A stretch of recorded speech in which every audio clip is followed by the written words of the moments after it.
11 बजे के इस बुलेटिन में आपका स्वागत है। मैं आपके साथ पूजा राठौर शर्मा और इस वक्त बड़ी खबर के साथ बुलेटिन की शुरुआत कर रहे हैं। केजरीवाल के घर के रेनोवेशन को लेकर सियासत गर्मा गई है। जब कोरोना से हाहाकार तब बनवा रहे थे, बीजेपी की तरफ से आरोप लगाए जा रहे हैं।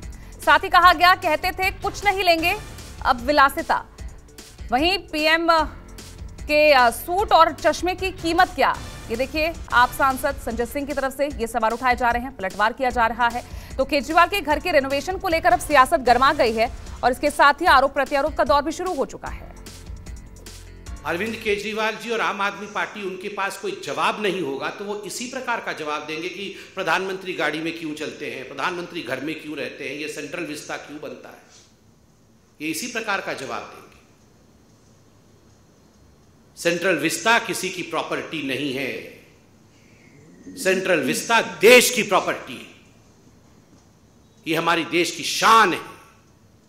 और अरविंद केजरीवाल वो व्यक्ति हैं जिन्होंने बच्चों की कसम खाई थी, जिन्होंने ये कहा था कि हम एक कमरे में रहेंगे। मैंने आपको सुनाया, हम राजनीति बदलने आए। जो राजनीति बदलने आते हैं वो 8 लाख के पर्दे के तले छुप के नहीं रहते हैं, वो 45 करोड़ का महल नहीं बनाते। गरीब प्रधानमंत्री 10 लाख रुपए का सूट पहनते हैं, 1,25,000 रुपए की पेन इस्तेमाल करते हैं। भारत के फकीर प्रधानमंत्री 1,60,000 रुपए का चश्मा इस्तेमाल करते हैं। और ये भारत के प्रधानमंत्री आदरणीय नरेंद्र मोदी जी, इनके काफिले में जो कार चलती है वो कार है 12 करोड़ रुपए की। 12 करोड़ रुपए की कार, 12 करोड़ रुपए की कार उनके काफिले में चलती है। एक नहीं, कई कारें 12-12 करोड़। और मैं सुन रहा था आज भारतीय जनता पार्टी के प्रवक्ता को, ऐसा लग रहा था कि तुरंत रो देंगे, उनके आंसू निकलने वाले हैं, ऐसे व्याकुल थे बेचारे। कोरोना की महामारी का जिक्र कर रहे थे। भूल गए भारतीय जनता पार्टी के लोग, जब कोरोना की महामारी से इस देश में लोग मर रहे थे, भारत के प्रधानमंत्री बंगाल के चुनाव में वोट मांग रहे थे, कोरोना फैला रहे थे, लोगों की जान जा रही थी, लाशें बिछी हुई थी शमशानों में, और भारत के प्रधानमंत्री चुनाव के प्रचार में व्यस्त थे। और चलिए, मेरे दो सहयोगी मेरे साथ इस पूरे मामले पर चर्चा के लिए जुड़ रहे हैं, कुमार गौरव और दिव्या अग्रवाल। दिव्या, पहले आपके पास आते हुए, एक नया विवाद यहां केजरीवाल के सरकारी बंगले को लेकर कितना बड़ा मुद्दा आने वाले वक्त में बन सकता है और कितनी घिरती हुई नजर आ रही है आम आदमी पार्टी इस मुद्दे पर?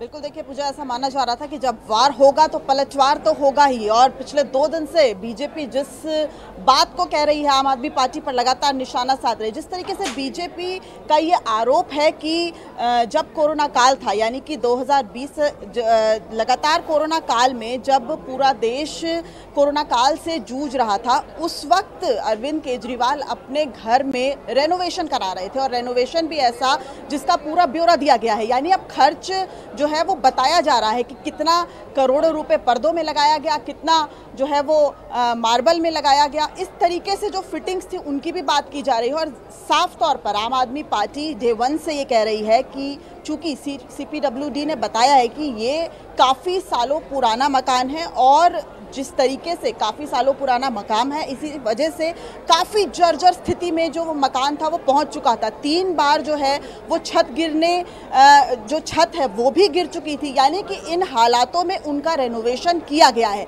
लेकिन वार बीजेपी का इस बाबत था कि अगर CPWD निर्माण कर रही है, रेनोवेशन कर रही है, तो इस तरह का लाविश तरीके से क्यों रेनोवेशन किया जा रहा है। तो उसका जो जवाब है आज वो संजय सिंह ने दिया है कि आप जब बात करते हैं कि कोरोना काल में अरविंद केजरीवाल अपने घर का रेनोवेशन करा रहे थे, तो जब प्रधानमंत्री नरेंद्र मोदी कोरोना काल में पश्चिम बंगाल के चुनावों में बिजी थे, 12 करोड़ रुपए की गाड़ियों में घूम रहे थे, 4500 करोड़ रुपए की हवाई यात्रा कर रहे थे। यानी जब आप खर्चों का ब्यौरा मांगेंगे तो बीजेपी जब खर्च बता रही है, तो आम आदमी पार्टी ने भी उसी सिलसिलेवार तरीके से खर्च का पूरा ब्यौरा दिया है, यानी कि वार पलटवार लगातार जो है वो हो रहा है और ये एक बड़ा मुद्दा हो सकता है। देखिए अभी से कुछ देर बाद जो है वो दिल्ली में जो मेयर और डिप्टी मेयर का चुनाव है, हालांकि स्टैंडिंग कमेटी का चुनाव आज नहीं है, लेकिन मेयर डिप्टी मेयर के चुनाव में ऐसा माना जा रहा है कि शुरुआत में ही बीजेपी इसको एक बड़ा मुद्दा बना सकती है और हंगामा कर सकती है सदन में, यानी कि कहीं ना कहीं ये भी माना जाए कि जिस तरीके से आम आदमी पार्टी